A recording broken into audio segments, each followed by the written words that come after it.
Hey everyone, how's everyone doing tonight? Hope you guys are having a great night. Shout out to our members. Yes, yes, yes. We got to do some rabbit twerking. I know it's been a minute since I've been up. Took the weekend and was just kind of rejuvenating, rethinking. There was just too much going on. We did go live on our backup.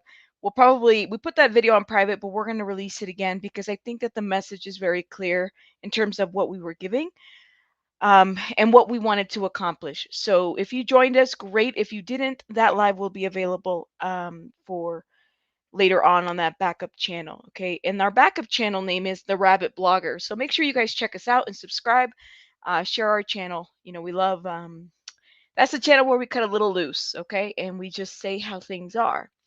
But coming here and I'm looking at our members. Let me give some shout outs to Fun to Be Blonde. Shout out to our member Marcella. And do I see any more members? I don't think I see anyone else in here. Thank you. And we have some visitors, some subscribers, I hope. We have Karen. We have Marie here. We have Rosemary, non-fathomable, who's bilingual. Hola, ¿cómo estás? And then we have, I think that's it, and everybody else that might be in the bushes. Shout out to you guys for joining us. Now, of course, it's been a minute. I think it's only fair to just kind of maybe start this evening by doing a little rabbit twerking, of course, as we usually like to do in our channel.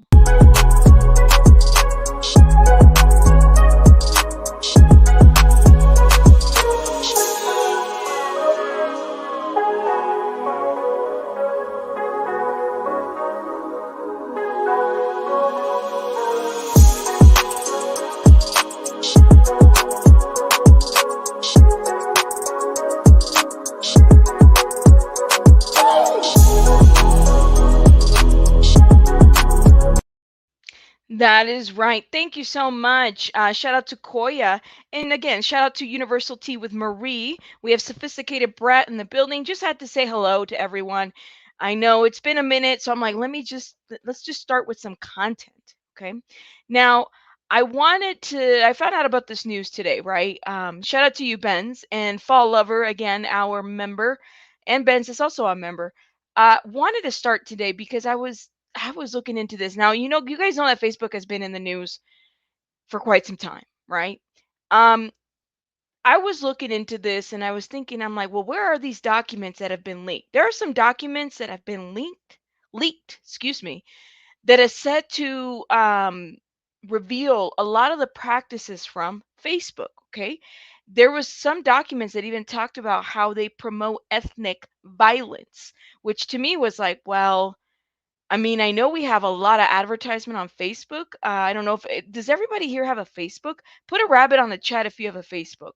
How many of you guys still have a Facebook? Because there's just so many social media outlets. Now, Facebook can be used even for the messenger. So I know that a lot of people either use the Instagram or the Facebook, which is owned by both, right? I just find it to be interesting in terms of how they do their practices and what they are saying. Fun to be blonde is saying, I do not have a Facebook. Whoa, not anymore. Marie's saying that. Everybody else does.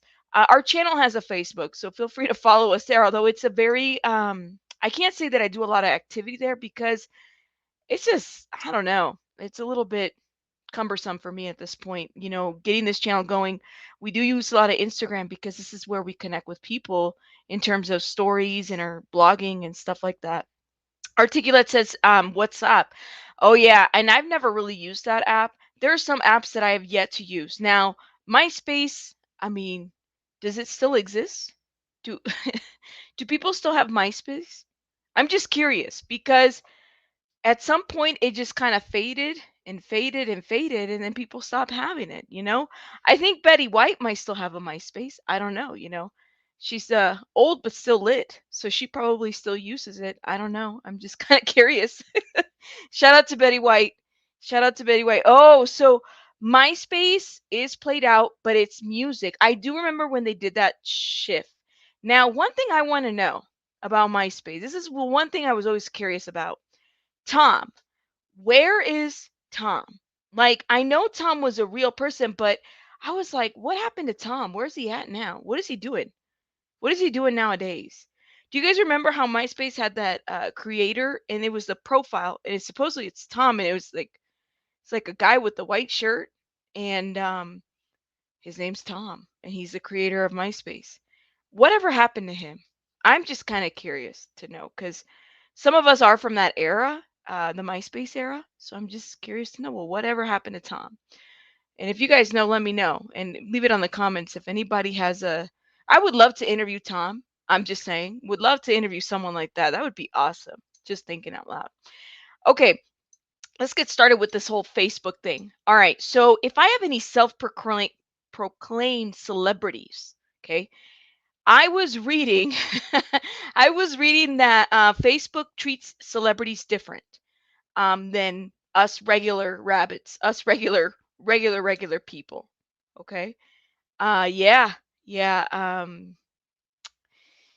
I guess you have to be a celebrity in Facebook's eyes. I'm not really sure. We're going to go into that article in a minute, but I found that to be interesting. This was something that they found.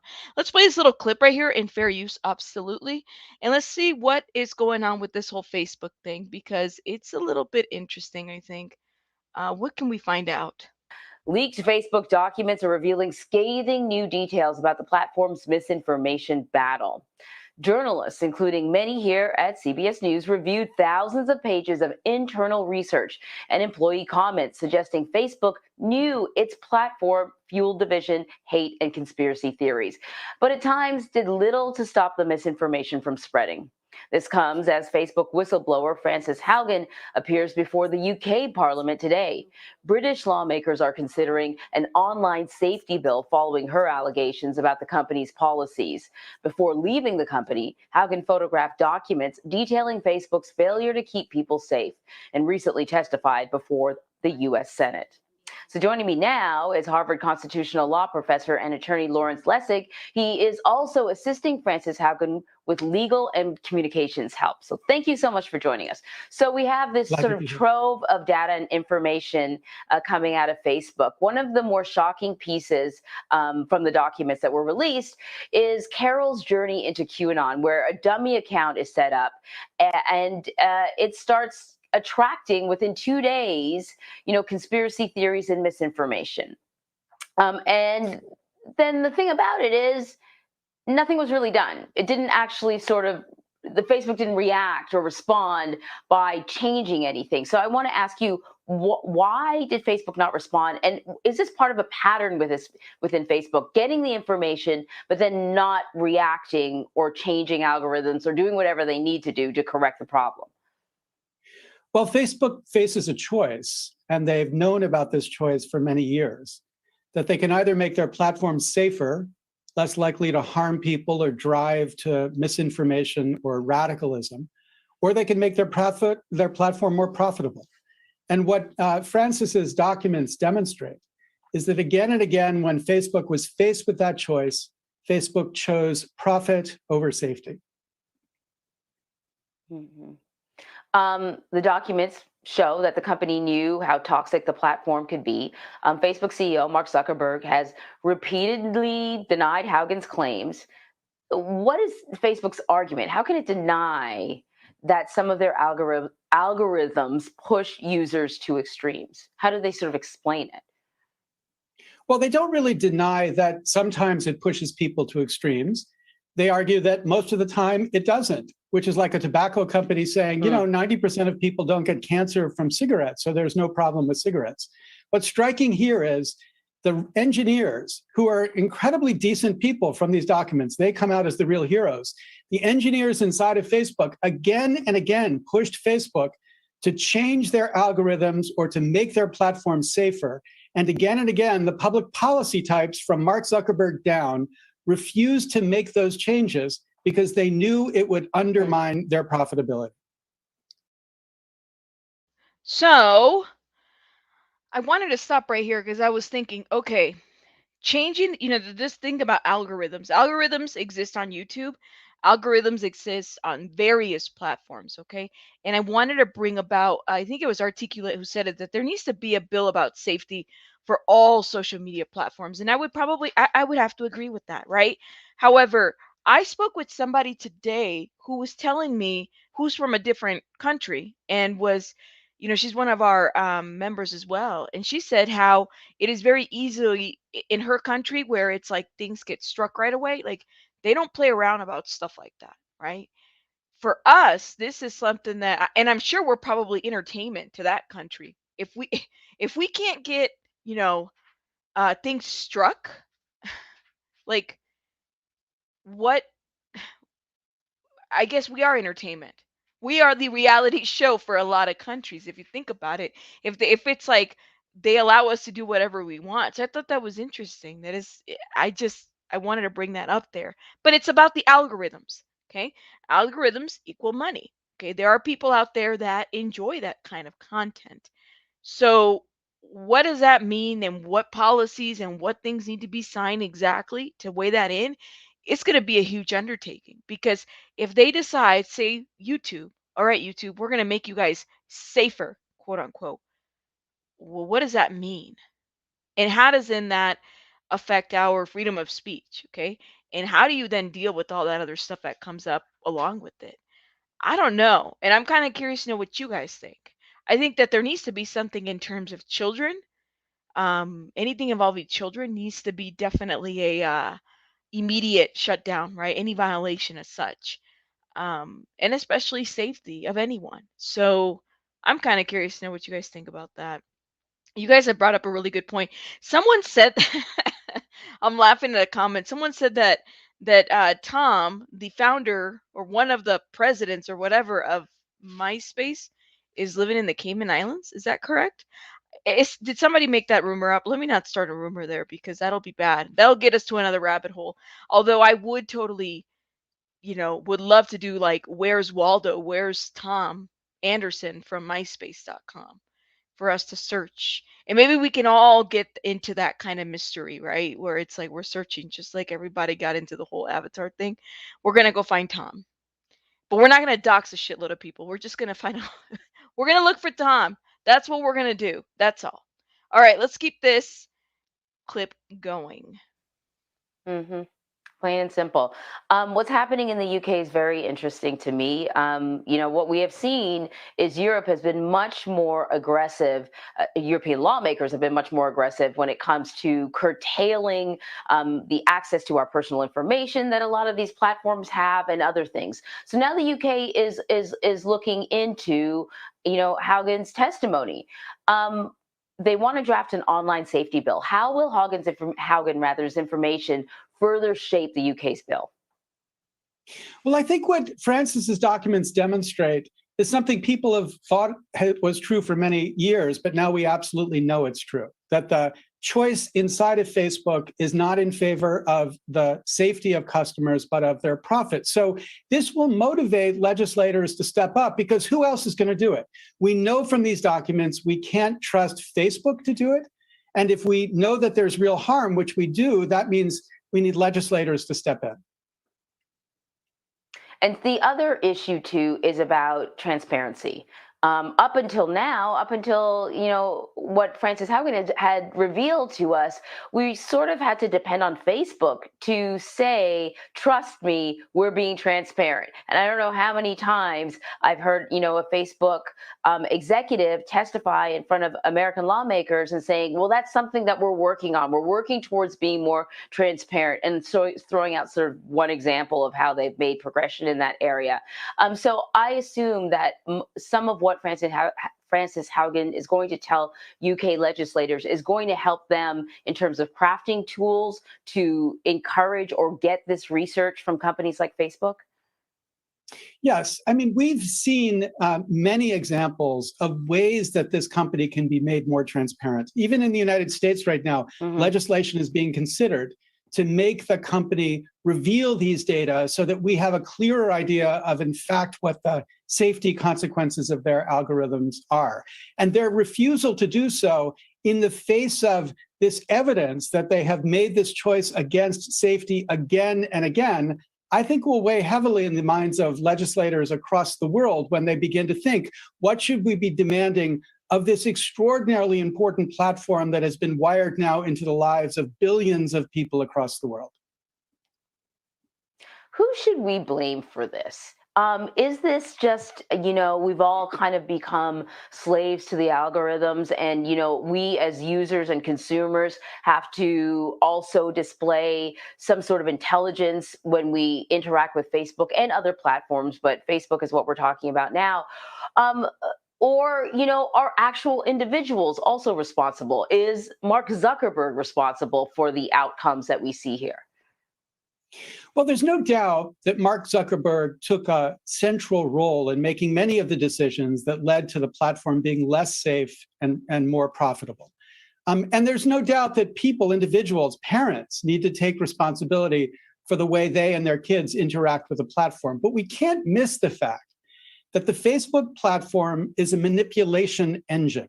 It is a monster manipulation engine. We could think of it as these AI technologies, these computers that are focused on one question: how do I get you to spend more time on the platform? So I think that that was a good shout out to this professor. So, how do I get you to spend more time on this platform? And you know what? Us content creators, and I know I have some here, okay? We go by how do we get you to spend time on this platform, all right? What area or sector of YouTube am I in, and what do I need to talk about today to get you, the viewer, the supporter, the subby, the follower, to subscribe to the content? Okay, there is a reason why I think a lot of us have a platform. It's for that. Some of us, it's just a hobby, right? Some of us, it's not like I'm making a lot of money, and it's not a whole lot. Don't get me wrong. Like, people have to work really hard to get where they're at on YouTube. However, I think he said something very valid here, especially the question of are we attracted to the algorithms? Are we enslaved to an algorithm? And quite honestly, I think so. I think we are. There's very specific ways you title your things. There's specific ways you tag your information. And let me tell you, if I didn't know that, if I mean about, I would say, I don't know, 8 months ago, I had no clue that the way in which you tag your video, the way in which you name your video, um, and also what you put in the narrative of the description box can make or break views of a video on YouTube. So I would think that if we're talking about AI robots, they would have to also manipulate and function the same way that we all do as viewers, but also as content creators. There's specific information that we clicked. You guys clicked here, right, to support. Love that. However, there was something here that said something about Facebook, and the way in which I tag and I write the titles on this video is going to make or break my video in terms of the search engine on YouTube, and not just YouTube, but Google, because Google owns YouTube. So I think that this is a very interesting statement, and I think that this professor and even the anchor said it well. Are we enslaved? Yeah, to a certain degree we are, especially those that create the content. With or without the AI robots, right? We become, so to speak, smart enough to figure it out. But when Facebook's Instagram platform feeds body dysphoric images to 13-year-old girls who themselves have body dysphoric challenges, the platform's not doing it because it's wanting to be evil or because somebody wants to drive a kid to suicide. It's doing it because the platform knows if it feeds those images, the child will use the platform more. And this is not because anybody is trying to destroy anybody's good health or well-being. It's because the platform is focused on making money. And this is the way the computer figures out how to make money. And we are vulnerable, all of us, to this kind of manipulation. Lawrence Lessig, thank you so much. All right. So we are all vulnerable to this kind of manipulation. I think that that was very well said. I like the way that he explained it because it's very true.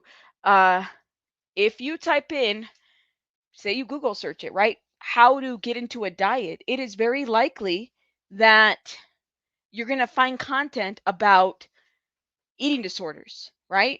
If a kid is typing up lose weight, lose 10 pounds, and they really just want to learn how to lose some weight, they're not even thinking about how to do it safely or what information to read. It is very easy for other content to come in that would and could influence eating disorders, eating behaviors, bad behaviors, right? Um, I just thought that that was interesting. And I wanted to bring that up. Now, let me talk about what BBC said because I was like, this is a very interesting article. Let me share my screen with you guys. Let's see if we can pull this up. Now, BBC, BBC, it's like a love-hate relationship that I have with BBC sometimes. I think that they are very selective about what they want to report. You just got to be careful, what you fine. But anyways, so Facebook files, 5 things leaked documents revealed. Okay. So of course the very first thing, celebrities were treated differently by Facebook. Now, I'm sorry, in the election, all I could ever see advertised was Donald Trump and all the other opponents. Okay? So to me, I am not surprised, especially with the rhetoric. What is it? The rhetoric that Trump was pulling, right? And he was pulling some stuff, and I was surprised that at some point he got banned from Twitter. Okay, I don't know about Facebook, but I thought this was interesting. So I'm like, well, if I'm a celebrity, quote unquote, which I'm not, and shout out to anybody if you're a self-proclaimed celebrity on our chat, kudos to you. Don't let anybody stop you. However, you're gonna get different treatment from Facebook, whatever that looks like. Okay, so according to these documents, this is what we know is that celebrities, politicians, high profile Facebook users had different rules governing what content they could post under a system known as X check, cross check. Okay.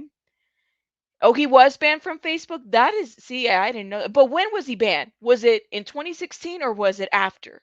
Because that was the piece that I'm like, I don't think they banned him right away. See, that's somebody I think Trump needed to be banned a long time ago. That's just my opinion. Um, they got caught. Right. So if you are a celebrity, and how do they determine that? Is it you have so many followers that you're a celebrity? Is it that you have a fan page? Anybody can have a fan page on Facebook. Everyone on the chat can have a fan page. I need to get mine going. I don't have one. I just don't have the time for stuff like that. But apparently, you can all have a fan page. However, I don't know if that means that you're a celebrity. I'm not really sure. Maybe there's like a requirement in terms of followers. Not sure. Or maybe how many movies you've been in or the music industry. I don't know. I don't know. Okay. So, Facebook admitted criticism of the way it implemented its cross check system was fair. Okay. And so, let's see. Oh, sorry. Okay. But it said that it was designed to create an additional step when posted content required more understanding. This could include raising awareness of instances of violence or journalism reporting from conflict zones. So, activists raising awareness in conflict zones. Okay, it said that a lot of the documents referred by the Wall Street Journal contain outdated information stitched together to create a narrative that glossed over the most important point. Facebook itself identified the issues with cross check and has been working to address them. So in 2018, there was another article, and I believe this was the New York Times that released it, that also said, listen, Facebook promotes ethnic violence. Okay, so this allegation of ethnic violence is not new. Facebook has been known to promote it, that they are very skewed in their promoting what they advertise. They look for the salacious to keep us going. And guess what? If I have an AI, if I'm an AI, right? Let's just say I'm a robot. Okay. Shout out to Danny, the robot. Shout out to every robot out there, all the AIs. But anyways, if I'm an AI, and my job is to find out how to pull the client, how to pull everyone into my algorithm, then I'm doing my job, right? And if people are pulled in by ethnic violence, then we're doing our jobs. So where does a change need to happen? It needs to happen with Facebook. Yes, that's right. Shout out to Alexa and Siri too. Well, I don't know. Siri, I heard that Siri's just not she's not doing it. Although I do use a lot of Apple products, but we will never be endorsed by Apple because we're just not, we're not ever, we'll never get there. Just saying, just because I'm sure that they have their own people endorsing them on YouTube. Anyways, so, um, going further, in response to employees' concerns about human trafficking was often weak. So we know this is not new either. The whole human trafficking thing, we know that this has been an ongoing issue with several media sites, including Facebook. There have been a lot of allegations and reports. It's almost like they're trying to fight it and report it, but it's such a huge issue. They don't even, I don't think the AI robots, whoever they hired to secure their safety or review their pictures that they have, they're not doing it. They're not doing a very good job. They can't. They can't keep up. They cannot keep up. Thank you so much for the super chat. I'll make sure I put it up here. We will make sure we do some rabbit twerking for you for the support. It's scary out there on Facebook. I stopped looking at it when I couldn't get away from seeing Trump's face everywhere. You know, that was probably the one time I had to log off was during the elections. I just had to. It was just too much. And part of it is you just become desensitized to a certain degree. I don't know. I don't know. Just a thought. It did kind of bother me for a while. Facebook faces a huge lawsuit from shareholders. I've been hearing about this a long time as well, especially because of the what is it, the analytics. So I know that hmm, they have always had ongoing battles. Okay, um, in terms of their shareholders. And I think part of it is because of that, the FTC in general, and also the data leak that kind of, what is it? I think it happened in 2018. That was a huge thing. It seemed like everybody's data was being leaked. And if you had a Facebook account and God hope that nobody had it linked to their card, that was a huge thing as well. So a lot of people were sued and are being sued in 2018, Facebook related. Has Facebook been promoting positive stories about itself? Hmm. Um,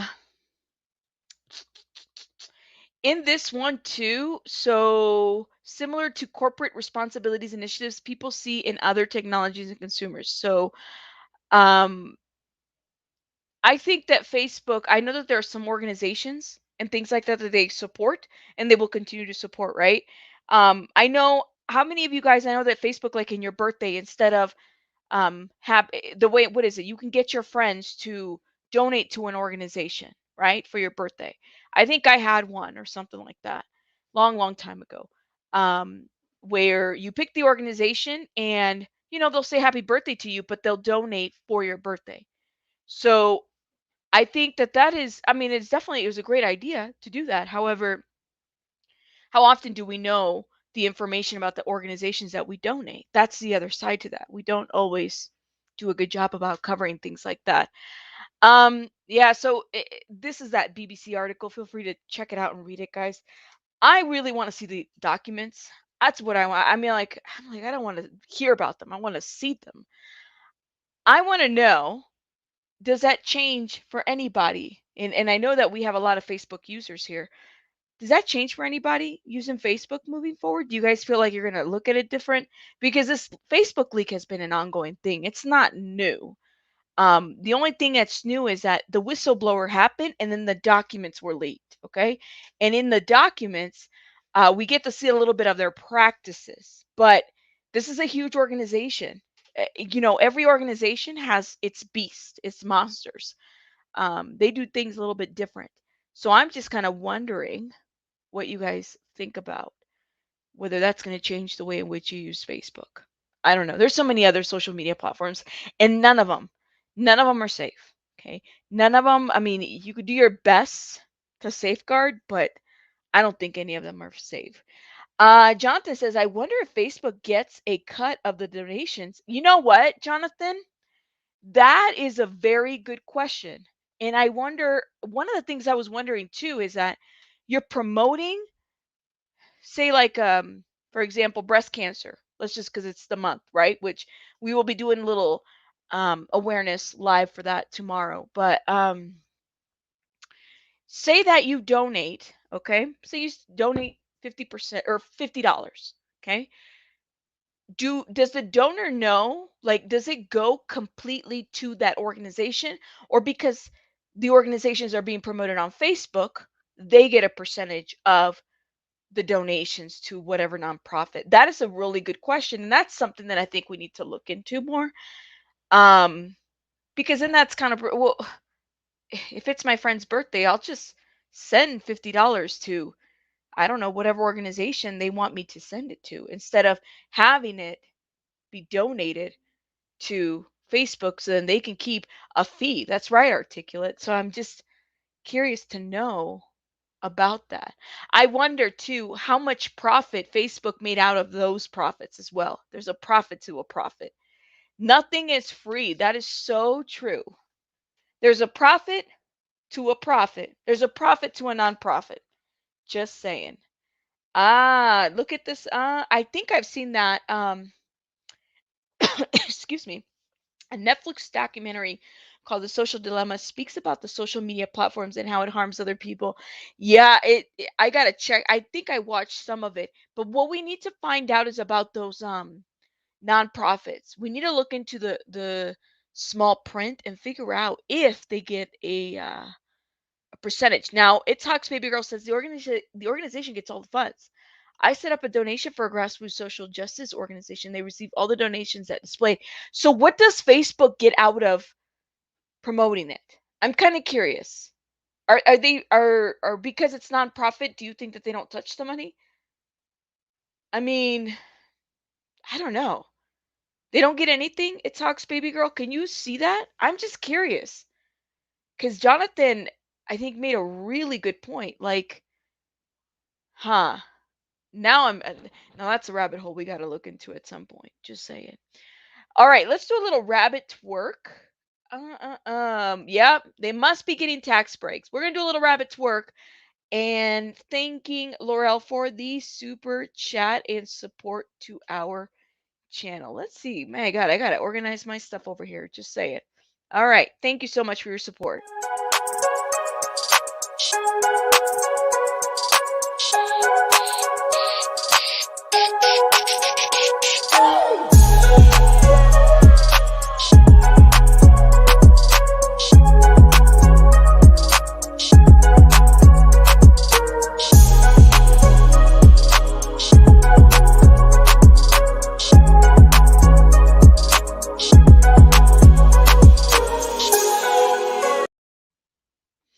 Yes, yes, yes. Thank you so much for the super chat. Thank you for your support. So then It Talks Baby Girl did respond to us and said that they didn't receive a dime. They are a nonprofit org. That is interesting. So, huh. And I wonder if that's for everyone or all of them. Now I'm just curious. That's all. Maybe we can look into that a little bit more and come back and let you guys know what we found. I would love to actually look into that just because I'm curious. I'm curious that way. Anyways, thank you so much for joining us tonight. This was going to be a little short live, looking into this whole Facebook thing all the time. Now, wait a minute. I think somebody wants our attention. Let's see what this is all about. Let's see what this comment's all about. This is a controlled opposition. This is not what you think. It's reverse psychology. Response solution. Okay, I think you said that earlier. Thank you, pepperoni. I don't know what to make. Can anybody understand that comment? I don't know what to make of that comment. Are you in referencing to the Facebook? I love this. I hope you're not a troll, but if you are, welcome to our channel. I can trust. Fun to be blonde was like, nah, we're done. I know. Are you referencing pizza? We're not even talking about pizza. I saw that comment earlier. I was like, what the hell are you talking about, dude? That's probably the best comment I've seen. You know what? You win. You win. We're not talking about pizza, but thank you so much for your comment. Yeah, we're done. Listen, just check out your Facebook, see what you support. That's all you got to do. That's really what this is about. All right. And at the end of the day, we're always going to have these crazy ass platforms. Figure out how to make it work for your lifestyle. That's about it. And you control the information you want to give to the platform at the end of the day, right? Just saying. All right, guys, rabbits out.